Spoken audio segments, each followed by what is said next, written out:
প্রায় গোটা পশ্চিমবঙ্গ জুড়েই গতকাল থেকে হচ্ছে একটানা বৃষ্টি। আর এই বৃষ্টিতে দেখা যায় রাস্তার মাঝখানে মাঝখানে বড় বড় গর্ত তৈরি হয়ে যায়, যাতে জল জমা থাকে। আজ প্রথমে এই রাস্তায় হয়ে যাওয়া বড় বড় জল ভর্তি গর্তের ইংলিশটা জেনে নিই, তারপর শুনবো এর পিছনে থাকা প্রায় ৩,০০০ বছর পুরনো একটি গল্প।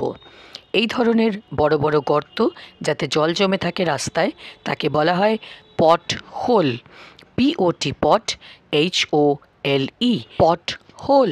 আজ থেকে ৩,০০০ বছর আগে রোমান সাম্রাজ্যে শীতকালে যখন মাটি একেবারে শক্ত হয়ে যেত, তখন রাস্তার ধার থেকে পটার অর্থাৎ কুম্ভকারেরা মাটি তুলে নিয়ে যেতেন পট বা হাঁড়ি কলসি তৈরি করার জন্য। তারপর যখন সেই রাস্তা দিয়ে রথ চলতো, তখন তারা বুঝতো এই মাটি পটাররা নিয়ে গেছে, তাই নাম পট হোল।